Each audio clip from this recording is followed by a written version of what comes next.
Hello, good morning. आप सबका फिर से स्वागत है मिशन कंपटीशन क्लासेस कानपुर में। इसके पहले वाली वीडियो में हम पढ़ रहे थे लवक के बारे में, जिसको इंग्लिश में प्लास्टिड भी बोला जाता है। और भोजन संग्रह के आधार पर, रंगों के आधार पर हमने इसको अलग अलग भागों में बांटा था। तो रंग के आधार पर हमने लवक को 3 भागों में विभाजित किया था, जिसमें पहला था अवर्णीय लवक, वर्णीय लवक और हरित लवक, जिसमें हम पढ़ चुके थे अवर्णीय लवक को अच्छे से पढ़ चुके थे। अवर्णीय लवक भोजन का संग्रह करता है और भोजन के संग्रह के आधार पर हमने उसको 3 भागों में भी बांटा था। जैसे कि पहला था कार्बोहाइड्रेट के आधार पर, हमने देखा उसको एमाइलोप्लास्ट कहते हैं। एक था प्रोटीन, प्रोटीन के संग्रह के आधार पर उसको एलिरोप्लास्ट कहा था। और एक था वसा का संग्रह, तो वसा के संग्रह के आधार पर एलियोप्लास्ट उसको कहा था। अब हम देखेंगे वर्णीय लवक के बारे में। वर्णीय लवक, जिसको अंग्रेजी में बोला जाता है क्रोमोप्लास्ट। हम देखते हैं कि जो अलग अलग सब्जियां हैं, पुष्प है, वो अलग अलग रंगों के होते हैं। तो आखिर उनमें रंग कैसे आता है, और अगर उनमें रंग नहीं होता तो वो कैसे लगते हैं? तो जितने भी पुष्प है या सब्जियां है, फल है, उन सब में रंग होते हैं क्रोमोप्लास्ट के कारण। तो पहला आप देखो कि ये होता है विभिन्न रंगों का, विभिन्न रंगों का। ये पुष्पों को, फलों को रंग देने का कार्य करता है। अब हम यहाँ पर कुछ महत्वपूर्ण वर्णीय लवक के बारे में पढ़ेंगे, जिनमें पहला है कि टमाटर का रंग लाल क्यों होता है। टमाटर का लाल रंग, टमाटर हरा भी होता है। तो जब टमाटर हरा रहता है या मिर्ची हरी रहती है तो उनमें हरित लवक रहता है। लेकिन जैसे ही टमाटर लाल रंग का होता है तो उसमें एक वर्णक पाया जाता है जिसको बोलते हैं लाइकोपीन। तो आपको याद रखना है कि टमाटर का लाल रंग होता है लाइकोपीन के कारण होता है।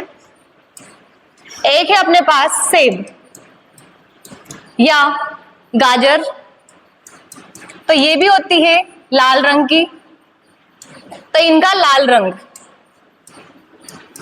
सेब या गाजर का लाल रंग, ये होता है एंथ्रोसाइनिन के कारण होता है। एंथ्रोसाइनिन। इसी तरह हमने देखा होगा, आपने देखा होगा कि जो गाजर होती है केवल लाल रंग की नहीं होती, गाजर नारंगी रंग की भी होती है। तो गाजर का नारंगी रंग, गाजर का नारंगी रंग किसके कारण होता है? तो वो होता है कैरोटीन के कारण।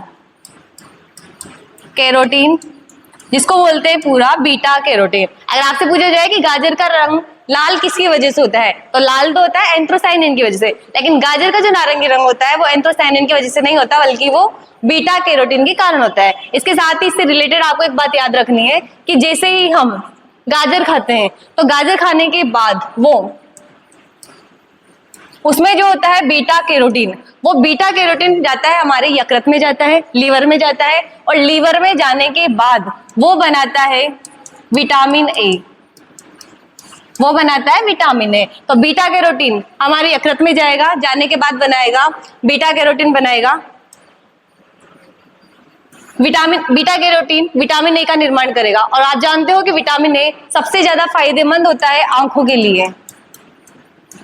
अगर विटामिन ए की कमी हो जाए तो एक रोग हो जाता है जिसको बोलते हैं रतौंधी रोग। नेक्स्ट है मेहंदी। मेहंदी का लाल रंग, तो मेहंदी का लाल रंग होता है लासोन के कारण। लासोन, लासोन। एक है आपके पास लाल मिर्च।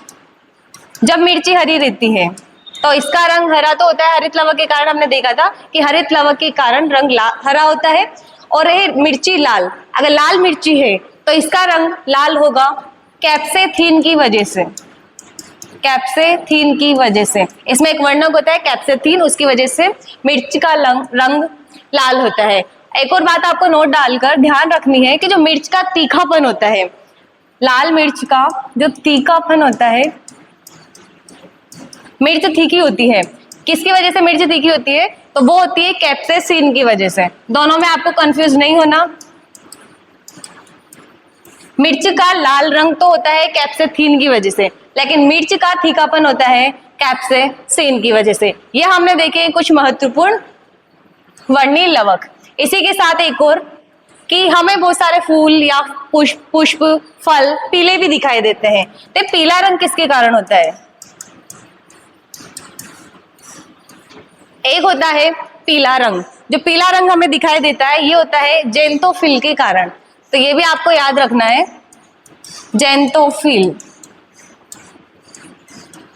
ये देखिए हमने कुछ महत्वपूर्ण वर्णीला